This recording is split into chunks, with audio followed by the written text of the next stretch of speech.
Welcome back to another episode of Harmonious at Lunch, the show that fuels your business success. I'm Brandon Gano, your host and guide through the world of harmonious business growth.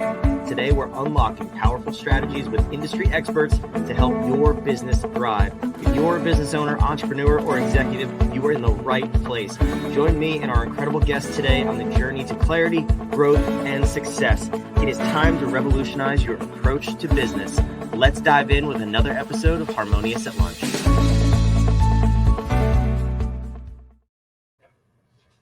Welcome back into some more bite-sized business advice. And today we're going to tell you how to keep it simple. That's always fun, right? Always a good topic. We're going to dive in to unpack what that means, how you can leverage some strategies in your business and your life. Keep it simple and hopefully scale your business. That's what we're here for, right? I have an amazing guest to talk about this with me and unpack it. His name is Calvin Correli, founder and CEO of software called Simplero. Before we go any further, Calvin, welcome to the show. Thanks for being here. Thanks so much, Brandon. It's great to be here. So it's a big topic, right? Keeping it simple in life and business. I need you to put a box around this, though. Like, what are we really keeping simple? What do you mean by that? Yeah, well, simplicity is all about what it feels like to you, right? Does it feel complicated? Does it feel complex, or does it feel simple? You can have a lot of things going on, but you have a way of thinking about it or managing it where it becomes simple for you. Of course, they're simple for your clients as well. If you present them with something that's confusing and complicated, they're going to be like, I don't understand this. So it's like, it's distilling it down to its essence, and it's realizing how much work and effort that really takes. It's, like, what was it? Mark Twain that said, I'm sorry, I didn't write a shorter letter. I didn't have time, so that's why it got long. But that's what simplicity to me is all about. And a lot of the complication happens because of bugs in our thinking.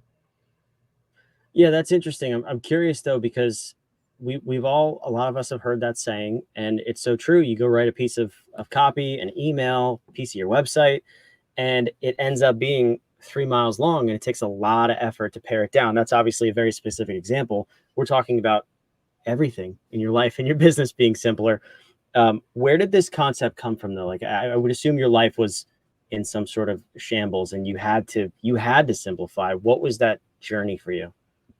It was something I discovered sort of accidentally. I'd created, I started doing online courses in 2008, and I found that it was complicated to run that kind of business because you needed all these different software tools. You needed, an email marketing thing. You needed a website platform. You needed a shopping cart. You needed a membership site. You needed a video hosting thing. And that seemed complicated. And since I'm a software guy, I just started coding the thing for me so that I could have everything in one place. That felt a lot simpler, even though obviously writing software is has its own complexities. But for me, I was able to put the complexity there so I could build something that made my life simpler, right? That's the job of software. Take on the complications so that this other thing becomes simpler. And I actually went through, originally the software was called Zen Billing. And we got a cease and desist letter from a company named Zendesk when we tried to apply for a trademark. And they said, we own Zen in the software space. And so I was just, tiny company. They were well-funded and on their way to an IPO. So I was like, I'm not gonna try to fight this legally. I'm outgunned. So I just went and changed the name. And as I did that, I asked my members, hey, what are the words that you associate with this product? And simple came up again and again. And so I was playing around with different variations, word endings of, like Shopify and whatever. That was the trend back then. So I played around with it. I found Simplero and I was like, that's it. And then it wasn't actually until some years ago, 3-4 years ago, one of my members, who's a great guy, John Parkin. He's over in the UK. He wrote a book called Fuck It, The Ultimate Spiritual Way, which I highly recommend. It's hilarious and insightful and brilliant. He became a member. He was one that it's so cool because he was someone I dreamt of having as a member one day. And then one day he signed up for my software. I'm like, oh my God. So I reached out to him and then we started working together. And he has a background in ad advertising. And so he was like, Calvin, simple is your thing. And it hadn't dawned on me, but because of my mind bugs, I was creating complicated. And because of the way that my mind works, I can't function with complicated. So that muscle of building, always having to figure out how to make things simple was my medicine. And he's the one that pointed it out to me. I hadn't seen it. That's interesting. I'm curious if we all do that in our own way, but it's for you, it's more usable for other people. And what I mean by that is like you meet people all the time that you say something to them and you think it's great. And then they have to reword it and rework it and repeat it back to you so that they understand that. What does that process look like for you? Like, how did you identify that simple was your thing, but also in a way that other people could understand? I think it is something that we actually, I don't think it's something that everybody does. I think it's something that some people do. I found with my team that we do something called the Colby test. And one of the metrics is, I think it's the fact finder. And I'm very low in the fact finder, which is I need things to be very simple in order for me to understand it. Once I have the simple framework, I can hang a lot of detail on it. But if you present me with something with a lot of details, I'm just not going to be able to process it. So there's a wiring there in my brain where other people, like, and is not like unique to me at all, but many other people have no problem with it. A lot of people just suffer with the complexity. So there is that certain people have that innate drive to make it simpler. And I think a lot of times the reason things get more complicated is fear. And that's why I say it comes down to mind bugs. It's usually fear of making a decision, making a call, or fear of what if something goes wrong, or some sort of a fear of like, oh, what if I'm going to miss out on this thing or lose this thing, or that might be necessary in the future or whatever, right? Like, or what if I'm not smart enough to fully understand and comprehend this? And so I'm just going to not even try. And then you end up with a mess. But it's very, very common. I find that simplicity is a never ending journey. You have to keep, like, fighting is like, it's like entropy. Complication is like entropy. It happens naturally. You got to fight it to get back to simplicity. If you just leave it alone, it's just going to get more and more complex. Yeah, no, that's a completely fair statement. I'm curious though, in the development of the software and as you're growing it, you're working on making other people's lives and businesses simpler. Mm-hmm. What are some of the things that you've encountered over the years from other people, from your clients, users of the software? Where do we tend to overcomplicate things the most? And also, how do you see people getting past that? The number one source of overcomplication is customer feature requests. They want the software to do a certain thing, and now they're envisioning like, oh, I want a button over here that does this, or I want a feature that lets me do this. And what inexperienced engineers or product people will do is like, oh, great, we'll add this button. Like, it makes sense. It's logical. It's right there. We can just add that. What a more experienced person will do is ask why. Why do you want that? What are you trying to achieve? Whatever the customer says that they want of the software, ignore that. Figure out why they want it and what is the ultimate outcome that they want to achieve. And then we go and see what is the simplest way that we can achieve that and what other people want. And maybe we say, no, we can't do that. Or usually we're able to find something smarter. One of my advantages is that I am an engineer.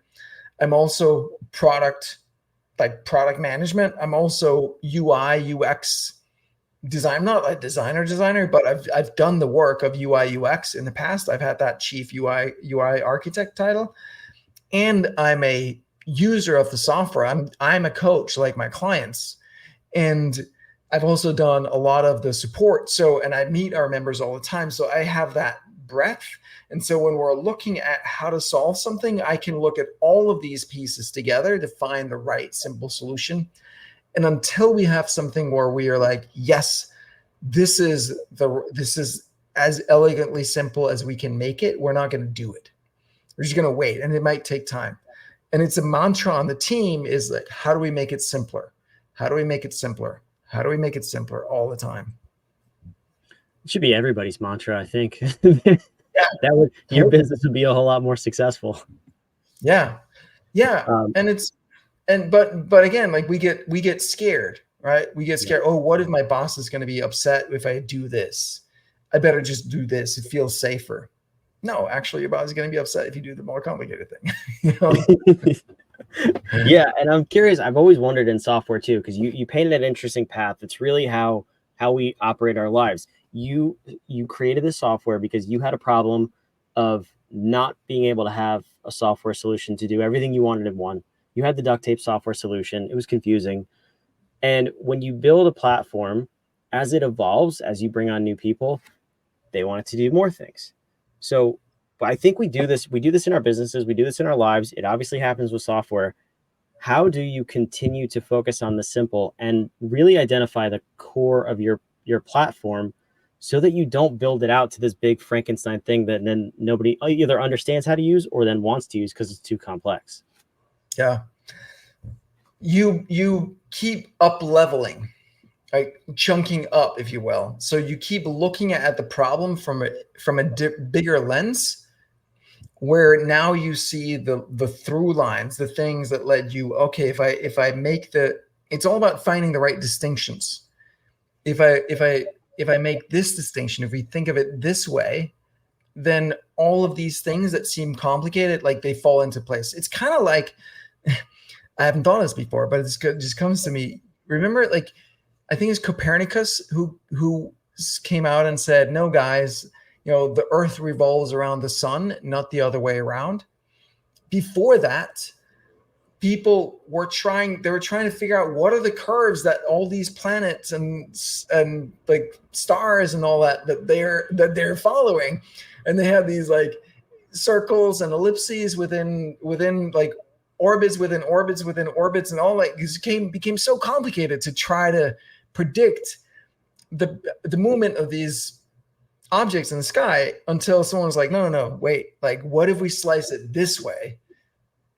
And it might not be quote unquote true, but if we slice it this way, everything else becomes so much simpler. That's the whole game.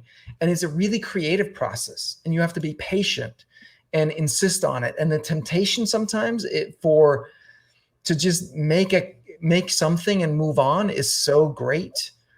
And it's really worth it to resist that. That's an interesting point though, because how do you do that in your life? Like, how do you take that moment, pause, and say, what if I'm looking at this backwards? Or what if there is a different model? Like, how do you approach that moment in time and that question? What I've done is I need time. I need lots of open time to figure all this stuff out. So I've structured my calendar so that 3 days, 2 weekdays, I have no meetings until noon, and one weekday, no meetings at all.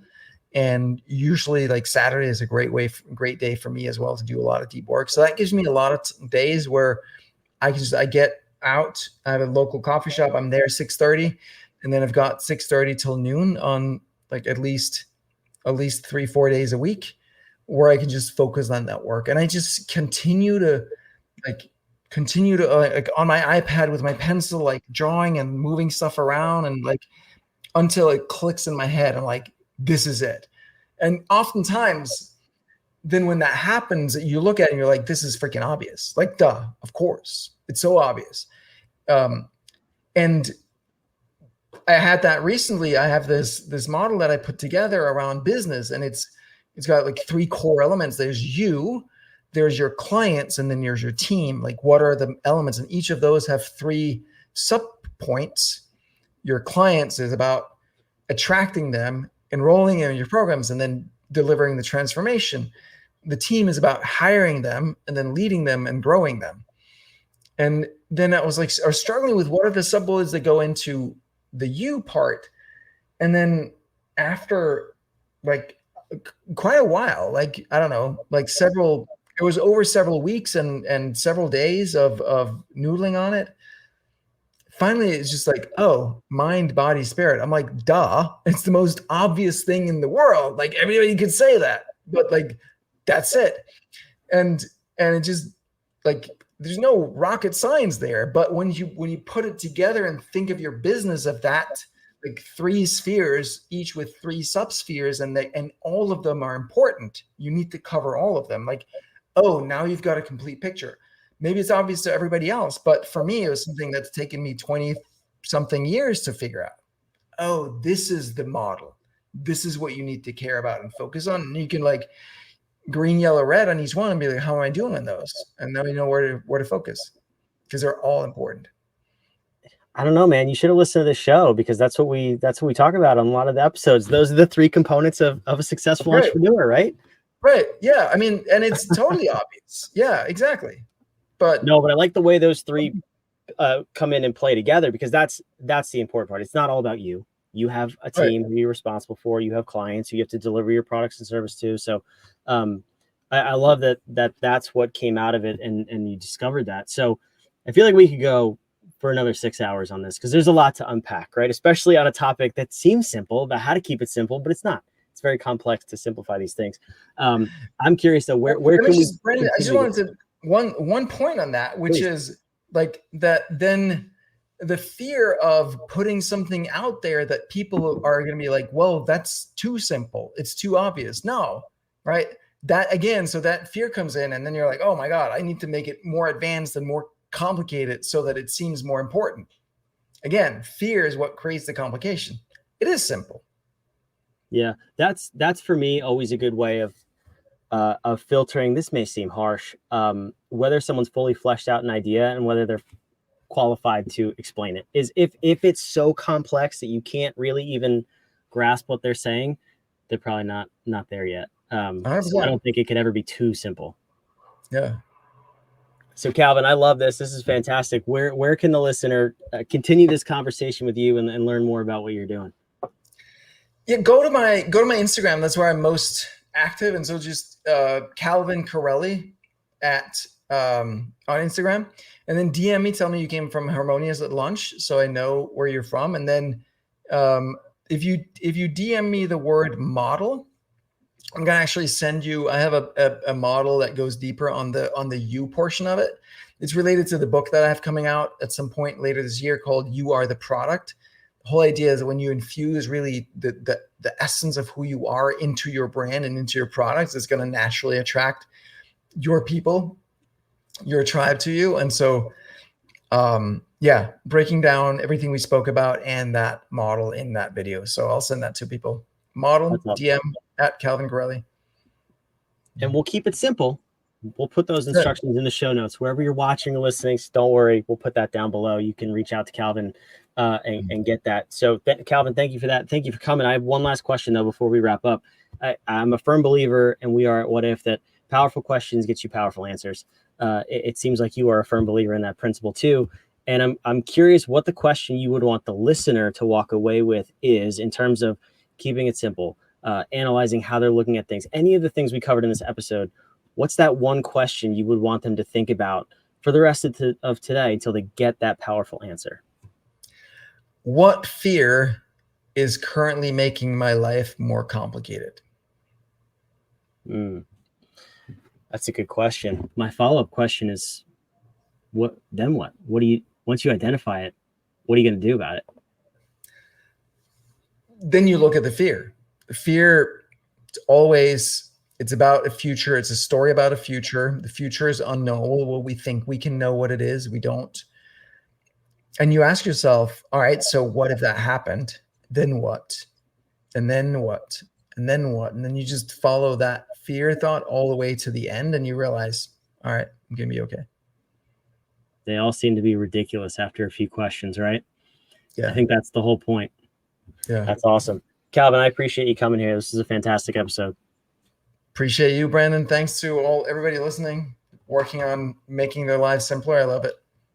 This is awesome. Wherever you are watching, listening, again, all of that stuff is down in the show notes below. Make sure you hit subscribe So we see you back on the next episode of Harmonious Lunch, 5 days a week, trying to make your mind, body, business, and spirit, don't forget that, better so you can advance in your life and grow your business. We'll see you on the next episode of Harmonious.